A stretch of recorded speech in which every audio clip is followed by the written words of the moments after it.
He never told you anything, did he? Bradley Carter said it softly enough that the minister could keep speaking, but loudly enough for every Carter standing near the front pew to hear. I stood beside my husband's closed casket with my hands folded around a small silver key hanging beneath the collar of my black dress, and I felt every eye in that old Connecticut chapel slide toward me like I was some fragile piece of furniture Nathan had left behind by mistake. Bradley's wife lowered her gaze as if embarrassed for me. My mother-in-law, Eleanor Carter, dabbed the corner of one dry eye with a folded tissue and gave me the kind of smile people use when they have already decided the ending of your life for you. To them, I was Meredith Carter, Nathan's quiet wife of 12 years, the woman who cooked for holiday dinners, sent thank-you notes after charity galas, and stood politely behind him while the Carter family discussed things they believed were too complicated for me. The company, the trust, the lake house, the investment accounts, the old brick headquarters with Carter Holdings carved above the entrance. They thought I knew none of it. They thought Nathan had protected himself from me by keeping secrets. Bradley leaned closer again, his expensive cologne cutting through the scent of lilies. "Do not worry," he whispered. "We will handle everything now." I looked at him for 1 second, just long enough to see the satisfaction hiding under his grief, then I turned back toward Nathan's casket without answering. 6 months before, in the quiet of our kitchen at 2 a.m, Nathan had taken that same silver key from a small envelope and pressed it into my palm. His hands had been thinner then, his voice softer, but his eyes were still clear. "When the time comes," he had told me, "they will think I left you in the dark. Let them think it." I had asked him why anyone in his family would believe that after everything we had built together, and he gave me the saddest smile I had ever seen. "Because it is easier for them to underestimate you than to admit I trusted you." Now, standing in the chapel while the Carter family watched me like a problem they planned to solve after lunch, I understood exactly what he meant. Eleanor rose after the final prayer and placed one hand on my shoulder, not with comfort, but with ownership. "Meredith, dear," she said, her voice smooth as polished marble. "After the service, we are all going back to the main house. There are certain matters we should discuss before things become confusing." She did not ask if I wanted to come. She did not ask if I needed time. She spoke as if I were a guest being guided out of a room before the real family conversation began. Behind her, Bradley was already accepting condolences like a man preparing to inherit a throne. He shook hands with Nathan's employees, nodded gravely at board members, and introduced himself to people who had known Nathan longer than he had. I watched him perform grief with perfect posture. Then I felt the key against my skin, cold and steady, and I heard Nathan's final instruction again. "Do not defend yourself. Let the documents speak." By the time we stepped out into the pale afternoon light, Eleanor had already arranged the cars. Mine was not placed behind the family limousine. It was near the end, behind cousins I had met only twice and a neighbor who had brought a casserole. That was where they believed I'd belong. Behind them. Outside the circle. Waiting to be told what Nathan had supposedly hidden from me. I slid into the back seat alone, closed my hand around the key, and looked through the window at the Carter family gathering together on the chapel steps. They thought the funeral was the moment I learned I had been kept out of Nathan's life. They had no idea it was the first day they would learn how deeply I had been trusted with it. The drive to the Carter main house took 20 minutes, past stone walls, bare maple trees, and long private lanes where every mailbox seemed to carry a family name people in town recognized. I had made that drive beside Nathan hundreds of times, usually with his hand resting over mine on the center console, his thumb tracing slow circles whenever he sensed I was bracing myself for another dinner where his family would praise my manners and ignore my mind. That afternoon, I sat alone in the back of a black car they had assigned to me, watching Eleanor's limousine disappear ahead as if I were part of the procession but not part of the family. When we arrived, the house looked exactly as it always had, a white colonial mansion sitting on 8 acres of clipped lawn, with black shutters, tall columns, and a front door polished so brightly it reflected the gray winter sky. Nathan used to say the place looked respectable from the road because no one could hear what happened inside. A housekeeper took my coat before I could say thank you. In the front hall, Carter relatives moved around me with hushed voices and untouched plates of food, acting like grief had made them graceful when all it had really done was give them permission to be cruel more quietly. Eleanor stood near the fireplace in the formal sitting room, still wearing her black suit and pearl earrings, one hand resting on the mantel beneath a portrait of Nathan's father. Bradley was beside her with a glass of sparkling water, already speaking in the low, confident tone he used when he wanted people to believe he was in charge. "Meredith," Eleanor called, as though summoning me from the edge of a room I had entered many times as Nathan's wife. "Come sit, dear. We do not want you overwhelmed by business matters." I walked in and noticed the chairs had already been arranged. Eleanor sat in the largest armchair. Bradley took the chair opposite her. Two cousins stood behind them like witnesses. There was one small seat left for me, placed slightly apart from the others, near the side table with the family photo albums. It was not an accident. I sat anyway, smoothing my dress over my knees, and let the silver key rest beneath my collarbone where only I could feel it.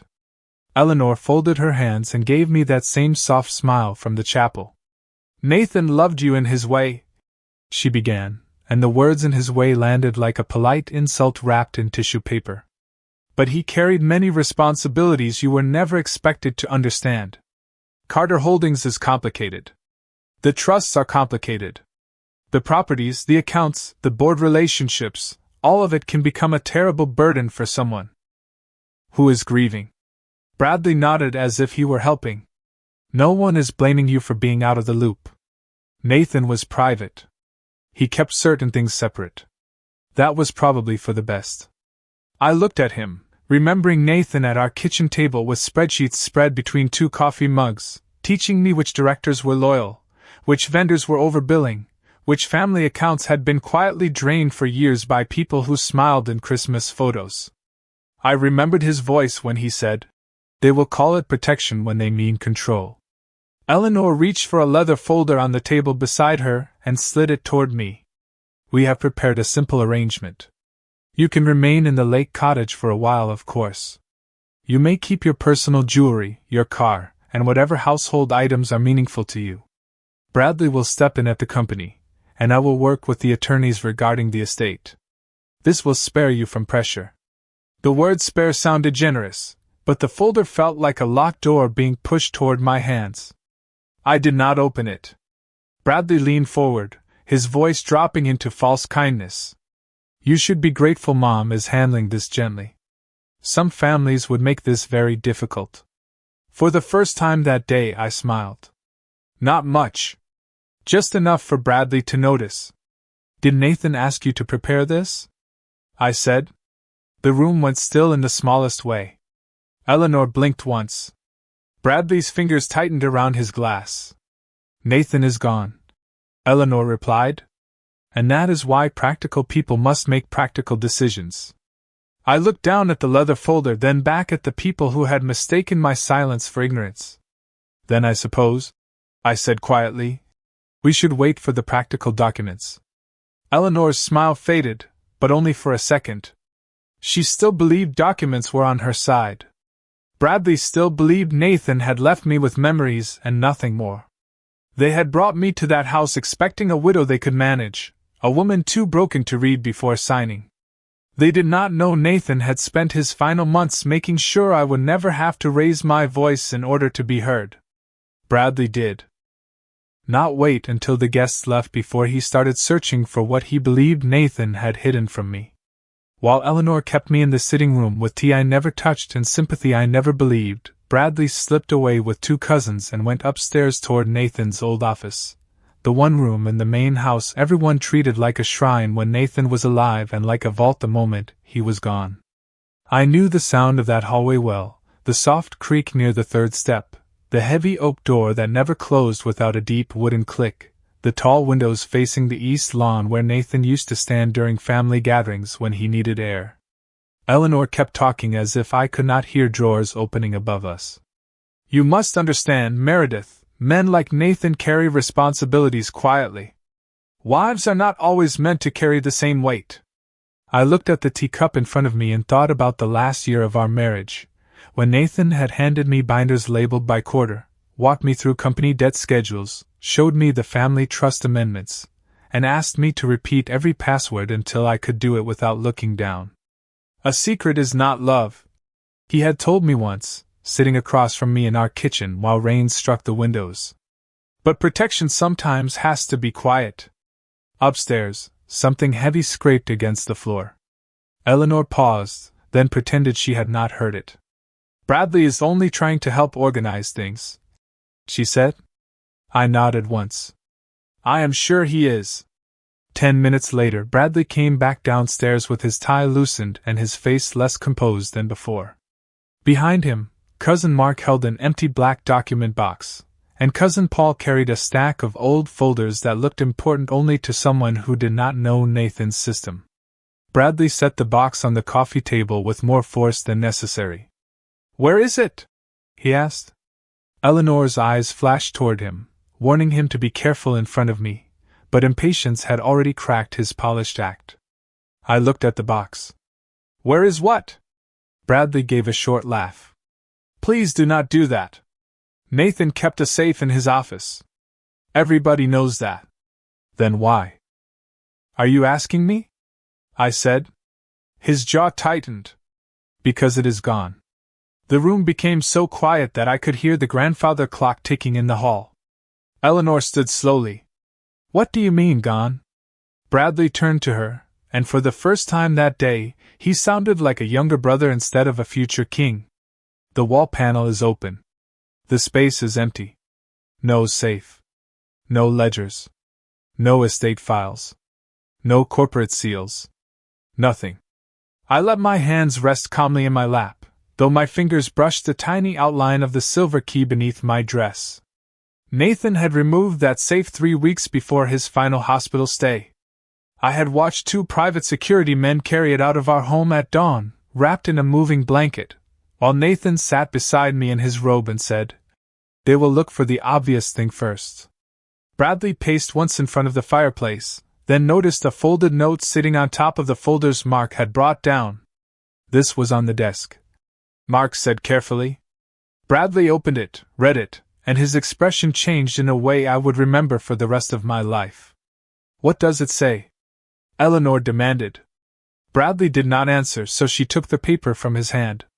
Her lips moved silently over the words before all color left her face. I already knew what was written there because Nathan had shown me the note before he placed it in that office himself. It was only one sentence, written in his steady blue ink. If I am gone, ask Meredith.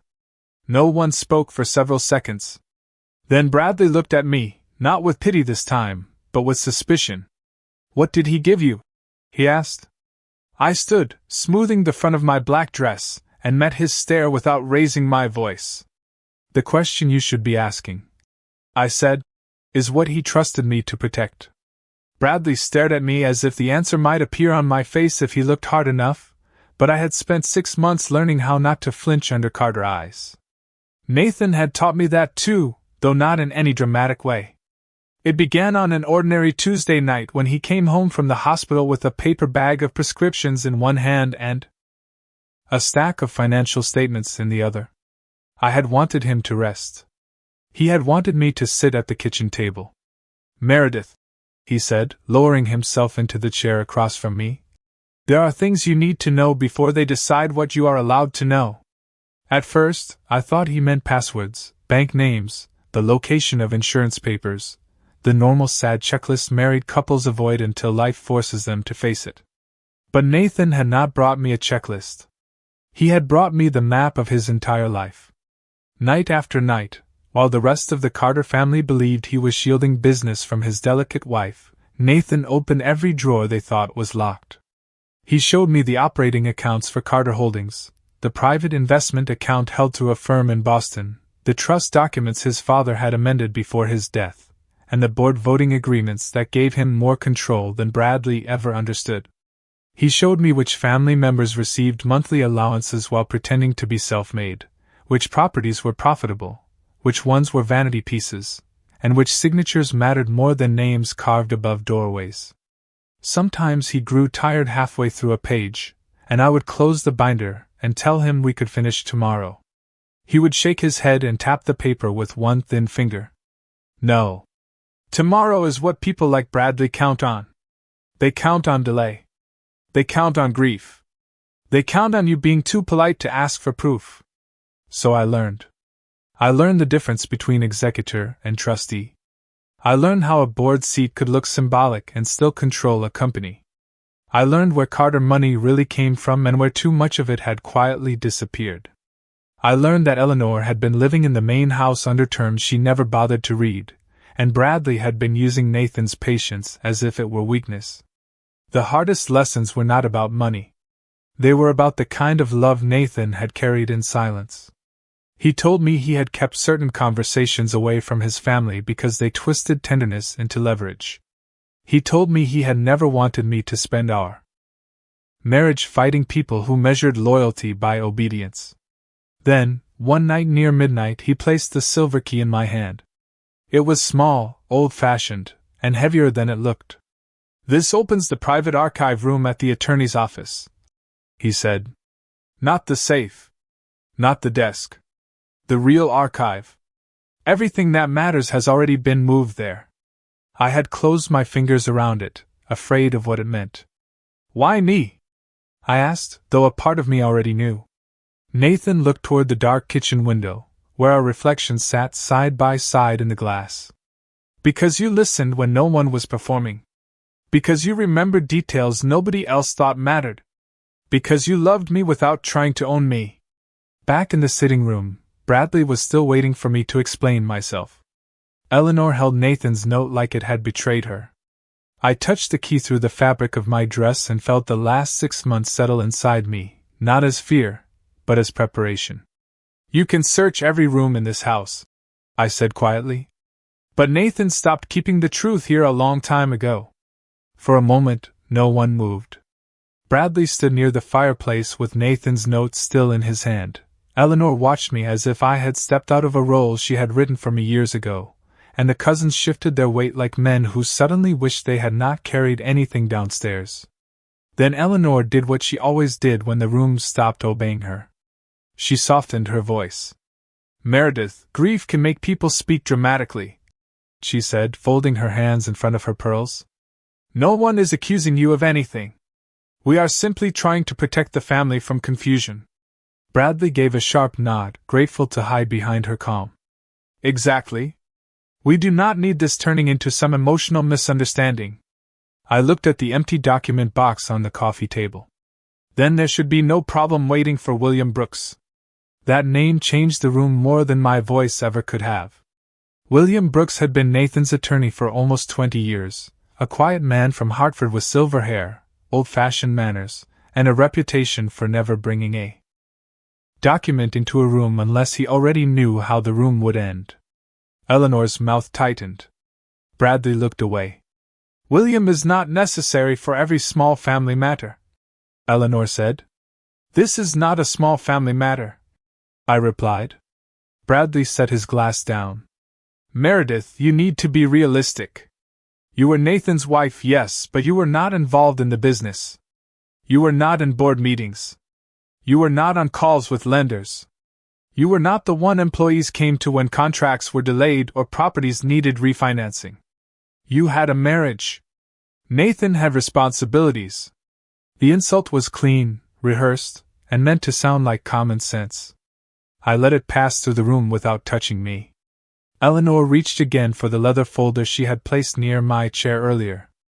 This time she opened it herself and pulled out several documents clipped together with a blue tab marking the signature page. "This simply confirms that Bradley may act on behalf of the family while the estate is reviewed," she said. "It also acknowledges that you will not interfere with Carter Holdings' operations, property management, or trust administration during the transition." I heard Nathan's voice so clearly that for a second it felt as if he stood behind me. "They will use the word transition when they mean surrender." Eleanor placed a pen on top of the papers and slid them toward me. "Sign today, and we can make sure you are comfortable. The lake cottage can remain available through the summer. There will be a monthly allowance." You will not have to worry about bills, insurance, or taxes. We can be generous if everyone behaves reasonably. There it was. Not protection. Not kindness. A purchase offer disguised as concern. Bradley leaned back, watching me now with renewed confidence. He believed grief, money, and social pressure were enough to bend any widow at a polished table. I picked up the top page and read slowly. I did not need to read every line. Nathan had shown me this exact style of document 3 months earlier, not because he knew the language word for word, but because he knew his family. Broad authority. Temporary control. Non-interference. Waiver of claims. Cooperative transition. Each phrase looked harmless until placed together, and then it became a door closing from the outside. You expect me to sign this before speaking with Nathan's attorney? I asked. Our attorney can review it later, Bradley said. Your attorney, I corrected. His face hardened. Eleanor's smile thinned again. Meredith, please do not make this adversarial. I placed the papers back on the table, exactly where she had put them, and rested the pen beside them without uncapping it. Nathan warned me this would happen, I said. The sentence landed softly, but it landed everywhere. Eleanor's eyes dropped to the silver key visible for the first time at the edge of my collar. Bradley followed her gaze, and his confidence cracked just enough for me to see the fear underneath. Before anyone could speak, the doorbell rang through the main hall, deep and formal, the way it had sounded through every Carter Thanksgiving and Christmas party I had spent being underestimated. The housekeeper appeared at the sitting room doorway, her face careful. Mrs. Carter, she said, looking at me instead of Eleanor. Mr. Brooks is here to see you.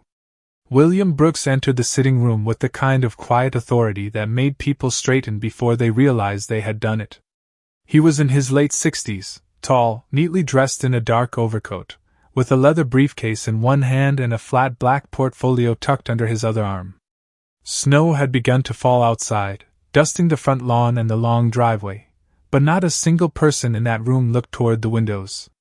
They all watched him cross the floor, waiting to see whom he would greet first. Eleanor lifted her chin, prepared to receive him like the matriarch of the Carter family, but William walked past her chair and stopped in front of me. Mrs. Carter, he said, his voice steady and formal, I am sorry for your loss. Nathan asked me to come directly to you after the service. The silence that followed was small, but it changed everything. Eleanor's fingers tightened around the arm of her chair. Bradley stood near the fireplace, pretending not to be alarmed, though his eyes kept moving to the portfolio. William, Eleanor said carefully, we were just discussing how to make this transition easier for Meredith. William looked at the open folder on the table, then at the uncapped pen that had never touched my hand. His expression did not change, but something colder settled behind his eyes. I see. Bradley stepped forward. This is a family matter. We can schedule a formal estate review later this week. William set his briefcase on the coffee table and opened it with 2 precise clicks. That will not be necessary for the matters being addressed today. He removed a thick envelope sealed with Nathan's signature across the flap, then placed beside it a certified copy of the will, a trust instrument, corporate authorization documents, and a stack of board resolutions clipped in blue and gold.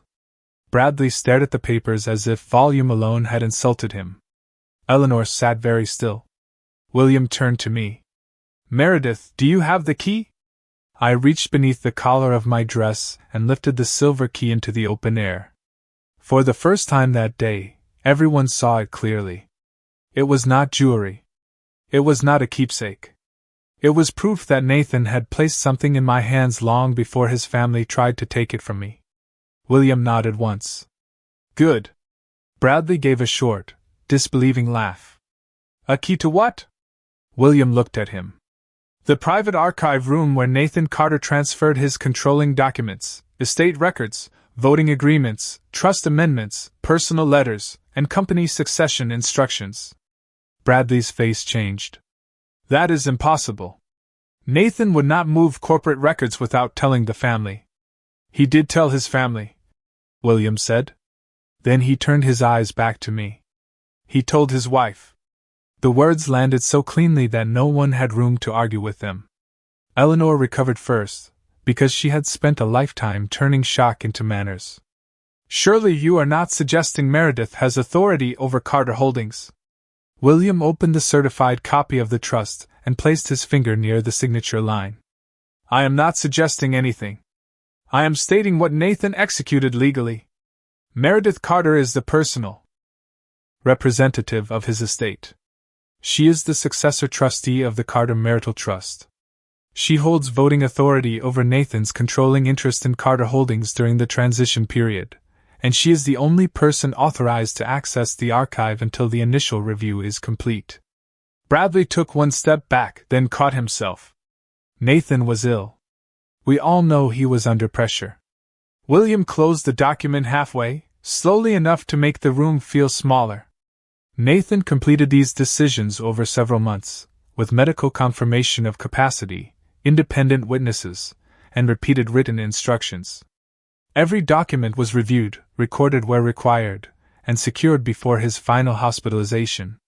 Eleanor looked at me then, really looked at me, not as a widow to be managed, not as a guest in her house, but as a locked door she had failed to notice. I did not smile. I did not need to. William placed Nathan's sealed envelope in front of me. He also left a letter to be read in your presence only, when you decided the room was ready. Bradley's voice came out thinner than before. And she decides that? William held his gaze without blinking. Nathan decided that. Meredith only carries out what he trusted her to carry. I rested my hand on the envelope, feeling the familiar weight of Nathan's handwriting beneath my fingertips. And for the first time since the funeral began, Eleanor Carter had nothing to say. I kept my hand on the sealed envelope for a few seconds before opening it, not because I was afraid of what Nathan had written, but because I knew everyone in that room was about to hear the truth in his voice, and none of them would be able to interrupt him. The paper inside was thick, cream-colored, and folded with the same careful precision he used for everything that mattered. His handwriting filled 2 pages in blue ink, steady at the beginning, slightly weaker near the end, but unmistakably his. William Brooks stood beside me, silent and respectful, while Eleanor watched the letter as if it were a witness she could not charm. Bradley folded his arms, trying to look bored, but his eyes never left the page. I began to read. Aloud. Meredith, if you are reading this in the main house, then they have done what I expected. They have mistaken your silence for confusion, your grief for weakness, and my love for you as something separate from my judgment. They will say I kept secrets from you. That will be their comfort, because it is the only version of our marriage that lets them feel powerful. Eleanor looked down first. Bradley shifted his weight, but I kept reading. The truth is simple. I did not keep my life from you. I shared it with you because you were the only person who never tried to use it against me. You knew about the accounts because you asked what would protect the employees, not what would impress the family. You knew about the properties because you remembered the caretakers, the tax deadlines, and the families who depended on those leases. You knew about Carter Holdings because you understood that a company is not a family trophy. It is payroll, responsibility, debt, reputation, and people who go home every Friday hoping their jobs will still exist on Monday. My voice stayed even, but my throat tightened around the words. Nathan had always spoken that way when no one else was listening, not like a wealthy man defending assets, but like a tired man trying to make sure something useful survived him. I turned the page. Mother, if you are present, I need you to understand this clearly. Meredith is not an outsider in this family. She became my family when she stayed beside me after the applause ended, after the board dinners, after the charity photographs, after the doctors left the room, and I was simply a man who was scared. Bradley, if you are present, I know you will be angry. I also know anger has often been easier for you than accountability. I did not leave you control because you wanted the name more than the responsibility. You treated patience as permission, and you treated my wife as if respect was something she had to earn from you. She did not. Bradley's face went pale, then red, but William looked at him once, and he said nothing. The room had become so still that the falling snow outside seemed louder than the breathing inside. I read the final section more slowly because I knew Nathan had written it for me as much as for them. Meredith, do not let anyone convince you that kindness requires surrender. Keep the people who serve the work. Release the people who serve only themselves. Protect the employees. Protect the properties that matter. Sell what became vanity. Preserve what became shelter. And when they ask why I trusted you with everything, tell them the truth. I trusted you because you never once asked me what you could take. You only asked what you could help carry. By the time I lowered the letter, Eleanor had pressed her tissue to her mouth, but there were tears in her eyes now, real ones or humiliated ones, I could not tell. Bradley stared at the floor, unable to look at me. The cousins stood behind him like men who had wandered into a room where the family portrait had been turned to face the wall. William gently took the letter from my hand, placed it back on the table, and opened the next folder. Nathan also provided instructions for immediate implementation, he said. Those instructions confirm Mrs. Carter's authority beginning today. Bradley looked up then, suddenly alert, because emotion could be dismissed, but authority could not. I sat back in the small chair they had chosen for me, the one placed slightly apart from the family circle, and I realized they had been wrong about that too. I had not been seated outside the center of power. I had been waiting for them to discover where Nathan had moved it. William opened the folder as calmly as if he were reviewing minutes from an ordinary board meeting instead of dismantling an entire family's assumptions in the sitting room where they had planned to dismiss me.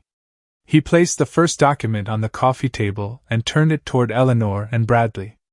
Effective upon Nathan Carter's passing, all voting rights attached to his controlling interest in Carter Holdings transfer to Meredith Carter as successor trustee until permanent restructuring is complete. Bradley stared at the page, then reached for it as if touching the paper could change the words. Controlling interest? He said. Nathan only held part of the company directly. William nodded. Directly, yes. Through the trust, the holding partnership, and the shares reassigned from the family reserve account, his voting position was greater than you were aware. Eleanor's face hardened. Family reserve account? William looked at her with professional patience. The account Nathan discovered had been used for personal expenses unrelated to company operations. He chose not to pursue public action during his illness, but he did remove management authority from anyone who had access to it. Bradley's mouth opened, but no defense came out cleanly enough for him to use. I remembered the night Nathan showed me those statements, line by line, not with anger, but with disappointment so heavy it seemed to age him in the chair. He had circled charges from resorts, private club dues, decorator invoices, and travel that had nothing to do with business. People tell themselves they deserve small exceptions, he had said, and then one day the exceptions become the system. William moved to the next document. The main house is not owned personally by Eleanor Carter.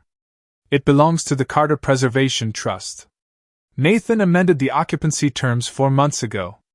Mrs. Carter may continue residing here, provided trust expenses are approved by the trustee and the property is not used to conduct unauthorized business or estate negotiations. Eleanor's eyes lifted to mine. For the first time, the house around her seemed less like a throne and more like a place she had been permitted to stay. The portrait over the fireplace, the polished floors, the silver-framed family photographs, the long dining room beyond the hall where she had seated me near the kitchen door for years. All of it now sat under rules she had not bothered to read because she never imagined I would be the one reading them. Bradley turned to William. This is ridiculous. You cannot expect the company to answer to someone who has never run a division. William did not blink. Nathan did not appoint Meredith to perform every operational role. He appointed her to control the transition, review leadership, protect the employees, and prevent unauthorized asset movement. The existing executive team remains in place, subject to her approval. Your temporary consulting agreement, Bradley, expired last quarter and was not renewed. The word struck him harder than any insult could have. I have been representing Carter Holdings all morning, he said. Then you should stop. William replied. You no longer have authority to speak on behalf of the company. A cousin behind Bradley lowered his eyes. Eleanor sat back slowly, one hand resting at the base of her throat. I said nothing, because Nathan had been right. Documents did not shake. Documents did not plead. Documents did not raise their voices and make themselves easier to dismiss. William continued through the instructions. The Lake Cottage was mine outright. The Boston investment account named me primary beneficiary. The employee emergency fund had been doubled and placed beyond family access. The old manufacturing property Bradley wanted to sell had been protected for redevelopment because Nathan knew 200 jobs depended on it. The charitable foundation Eleanor used for social influence would undergo independent review before issuing another grant. Every piece they had treated like inheritance was already tied to responsibility, and every responsibility had been placed where Nathan believed it would be honored. Bradley looked at me then, and I saw the question he hated needing to ask. What do you want? It was the first honest thing he had said to me all day. I looked around the room, at the open folder meant to make me disappear, at Nathan's letter resting beside legal proof, at the family who had confused access with ownership for too long. I want what Nathan wanted, I said. The company protected. The employees paid. The properties managed honestly. And no one using his death as an opportunity. Eleanor's voice was almost a whisper. And what happens to us? I met her eyes without anger. That depends on whether you can respect the truth now that you cannot control it. Outside, the snow covered the front lawn in a clean white layer, softening every footprint from the funeral cars. Inside, the Carter family finally understood that I had not come to the main house to ask what Nathan left me. I had come because he left me in charge of what they thought was theirs. By the end of that afternoon, the sitting room no longer felt like Eleanor Carter's court. It felt like a room full of people learning the difference between being near power and being trusted with it. William Brooks gathered the documents with the same quiet care he had used to place them there, then handed me a smaller folder marked with Nathan's initials. The board will expect direction by Monday morning, he said. Nathan prepared a first 90-day plan, but the decisions are yours. Bradley looked toward the folder, as if it had once belonged to him in some dream he could not explain. Eleanor remained in her chair, her face pale beneath her perfect makeup, one hand resting on the armrest where she had tried to command me less than 2 hours earlier. I stood, not because I wanted to make a speech, but because there was nothing left for me to prove from that small chair. No one is being removed from this house tonight, I said. No one is being embarrassed in front of employees. No one is losing medical coverage, housing support, or legitimate family benefits because of grief or anger. Bradley's eyes lifted, surprised that I was not using the moment the way he would have used it. But beginning tomorrow, every account will be reviewed. Every company expense will require proper approval. Every consultant, family member, and foundation director will be evaluated by the same standard Nathan used for everyone else. If the work is honest, it can continue. If it is not, it ends. Eleanor swallowed hard. You sound like him. I looked at her, and for the first time all day, I let myself feel the weight of what that meant. No, I said softly. I sound like the person he prepared.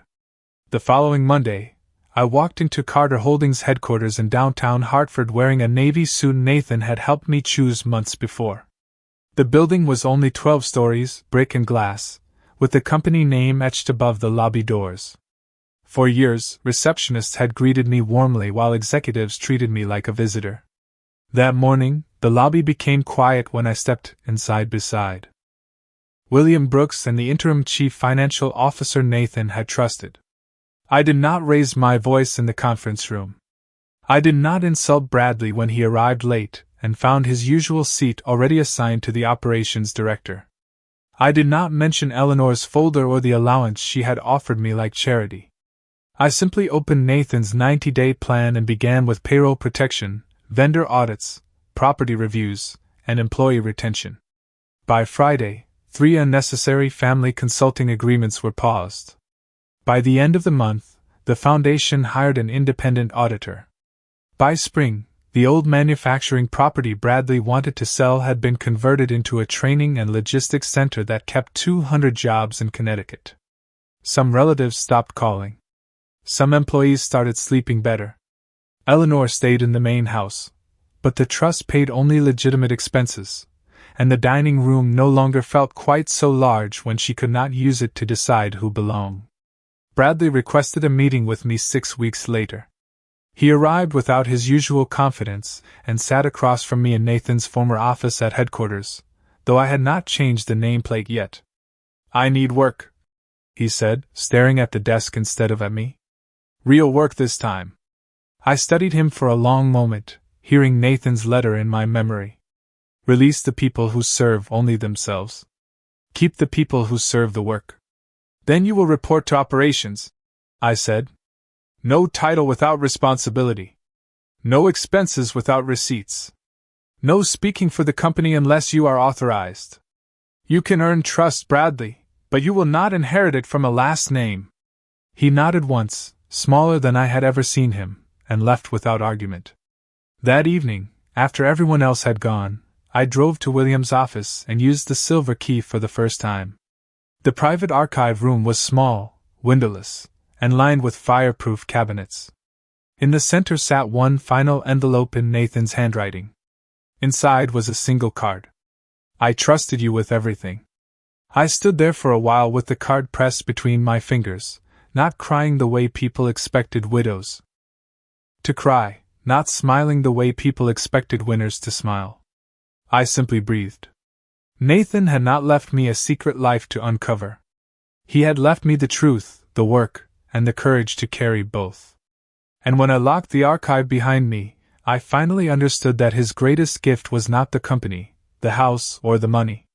It was the certainty that, when everyone else looked at me and saw someone easy to dismiss, the person who knew me best had already chosen me to protect everything that mattered.